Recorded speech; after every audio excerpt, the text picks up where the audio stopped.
வெற்றி துரைசாமியின் நினைவேந்தல் நிகழ்வு சென்னையில் நேற்று நடந்தது. இந்த நிகழ்வில் சைதை துரைசாமி பங்கேற்று கண்கலங்க உருக்கமாக பேசியது அனைவரையும் கலங்க வைத்தது. சென்னை மாநகராட்சியின் முன்னாள் மேயர் சைதை துரைசாமி, இவரது மகன் வெற்றி துரைசாமி திரைப்பட இயக்குனர். இவர் புதிய படப்பிடிப்பு தளத்தை பார்க்க இமாச்சல பிரதேசம் சென்றார். கடந்த 4ஆம் தேதி இமாச்சல பிரதேசம் சட்லஜ் நதியில் அவர் பயணித்த கார் விழுந்து விபத்துக்குள்ளானது. கார் டிரைவர் சடலமாக மீட்கப்பட்ட நிலையில் வெற்றி துரைசாமியின் உதவியாளர் கோபிநாத் படுகாயங்களுடன் மீட்கப்பட்டார்.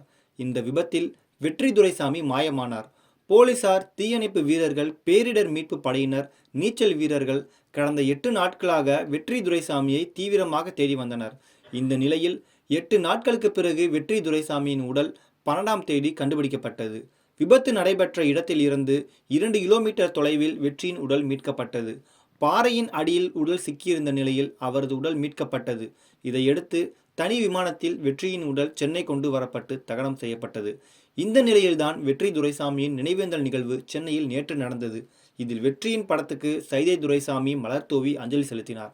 அதன் பிறகு சைதை துரைசாமி நிகழ்ச்சியில் உருக்கமாக பேசினார். அது அனைவரையும் கண்கலங்க வைத்தது.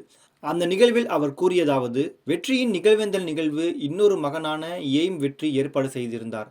இந்த நிகழ்வில் எனக்கு மன வலிமையை என்னுடைய மாணவர்கள் தருகிறார்கள்.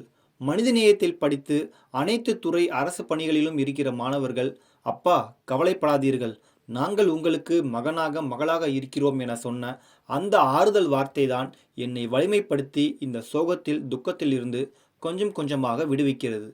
மேலும் அடுத்து என்ன செய்ய வேண்டும் என்ற சிந்தனையின் அடிப்படையில் இந்த சமூகத்துக்காக, சக மனிதனுக்காக இந்த மனிதநேயத்தை விரிவாக்கம் செய்து ஆயிரக்கணக்கான மாணவர்களை உருவாக்கி அவர்கள் எல்லாம் அப்பா என சொல்ல வேண்டும் என்ற உந்து சக்தியுடன் நான் தயாராகி வருகிறேன். என்னுடைய வாழ்க்கை என்பது சக மனிதர்களுக்காக அர்ப்பணிக்க வேண்டும் என்று வாழ்ந்து கொண்டிருக்கிறேன். ஆனால் இந்த வாழ்க்கை சோதனை மிக்கது, துன்பம் மிக்கது என்று தெரிந்திருந்தும் பின்பற்றுகிறேன். ஏனென்றால் விதி வலியது என்பதை இறைவன் உணர்த்தி இருக்கிறான். இறையருள் இந்த குடும்பத்துக்கு இருக்கிறது. அதனால்தான் என் மகன் எனக்கு திரும்ப கிடைத்தான். அவன் உடல் கிடைக்காமல் போயிருந்தால் வாழ்க்கை துக்கத்தில், சோகத்தில் என்ன நடந்திருக்கும் என்றே தெரியாமல் போயிருக்கும். இறையருளால் உடல் கிடைத்தது.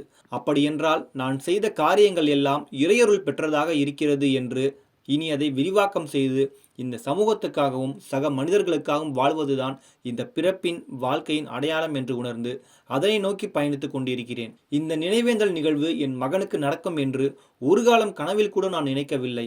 என் மகன் என்னோடு வாழ்ந்து கொண்டிருக்கிறான். என் செயல், சிந்தனைகள் அவனது நினைவாக இருக்கும். இந்த சமூகத்துக்கு சேவை செய்ய வேண்டும், சக மனிதனை உருவாக்க வேண்டும் என்ற உணர்வை உந்து சக்தியாக பெற்று நான் பயணிக்கிறேன். அந்த பயணத்துக்கு உங்களை போன்றவர்களின் ஆறுதல் மன வலிமையை கொடுத்து கொண்டே இருக்கும் என சைதை துரைசாமி அவர்கள் உருக்கமாக பேசியுள்ளார். இது அங்கிருந்த அனைவரையும் கண்கலங்க வைத்தது.